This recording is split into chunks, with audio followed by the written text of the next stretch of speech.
Hello viewers, আজকে আমি অষ্টম শ্রেণীর মুনাফা চ্যাপ্টার 2.1 এর 15 নম্বর অঙ্কটা নিয়ে হাজির হয়েছি। তো চলো দেরি না করে অঙ্কটা শুরু করা যাক।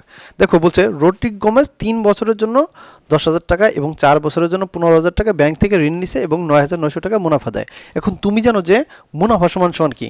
মুনাফা সমান সমান হলো আমরা জানি বা মুনাফা সমান সমান কি আই সমান সমান PNR। আই সমান সমান কি PNR, এটা তোমার জানা মানে জানো তুমি। এখন সে কি করছে, মুনাফা দিছে 9,900 টাকা। এই কয়বারের টাকা? দুইবারের টাকা না।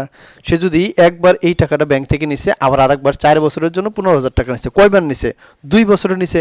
এখন মুনাফা যে শোধ করলো এই টাকাটা, এটা কয়বার ক্ষেত্রে শোধ করলো? 2 টার্মের ক্ষেত্রে শোধ করলো। তাহলে আমরা এখানে যাই যে আমরা যেহেতু জানি যে 2 বার টাকা নিছে, তো প্রশ্ন মতে আমরা লিখি যে প্রশ্ন মতে PNR যোগ PNR সমান সমান আই।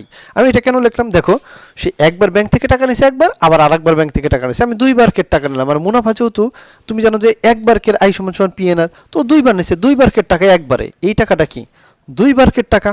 তো এইখানেও 2 বার নিছে, আমি 2 বার তার যোগ করছি, জাস্ট সিম্পল ওয়ে।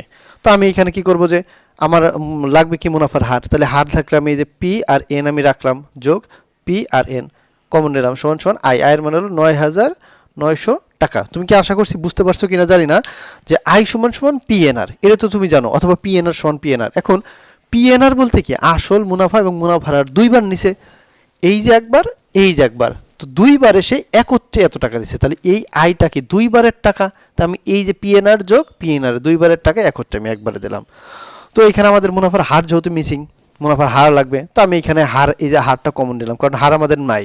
তো হার সমান যায় P সমান সমান কি প্রথমটারটা কি 10,000 N তেল 3 বছর, এটা হলো গুণ অবস্থায়, সরি 10,000 গুণ 3 যোগ 15,000 গুণ কত N হলো 4 বছর, এইটা হলো প্রথম।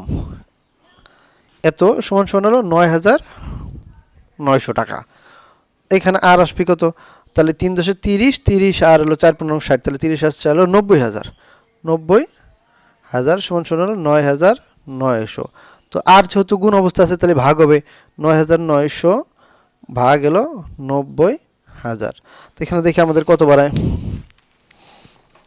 এখানে বাড়াবে হলো 9,900 ভাগ হলো 90,000 সমান বাড়াবে হলো 0.11।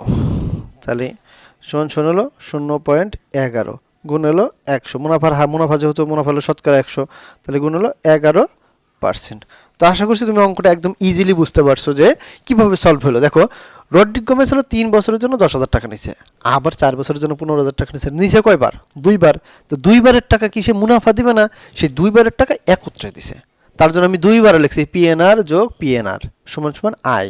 কারণ এই আই হওয়ার কথা ছিল কি PNR যোগ PNR সমান সমান আই, আবার PNR সমান সমান আই, কিন্তু 2 বারের আয়ের টাকা কি একবার দিছে না, আমি তার জন্য একবারে লিখলাম।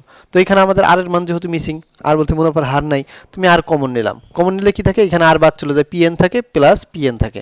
তো প্রথমবারের টাকা আমি দিলাম P এর মান 10,000, N এর মান দিলাম 3,000 প্লাস, পরবর্তী দিল 15,000 টাকা আর N এর মান দিলাম 4, এই টাকাটা দিলাম। আর 2 বারের একবার 2 বারের টাকা নিয়ে এসে মুনাফা কত ছিল 9,900। তো এই দুটো গুণ করলে হয় 30,000 যোগ হলো 4 15 60,000, মোট হয় 90,000। আর এই আর এর সাথে গুণ করলে 90,000 আর সমান সমান এত। তো গুণ থাকলে এই পাশে ভাগ হয়, এই হলো মূলত ক্যালকুলেশন। তো আশা করছি তুমি অঙ্কটা একদম ইজিলি আমি বোঝানোর চেষ্টা করছি।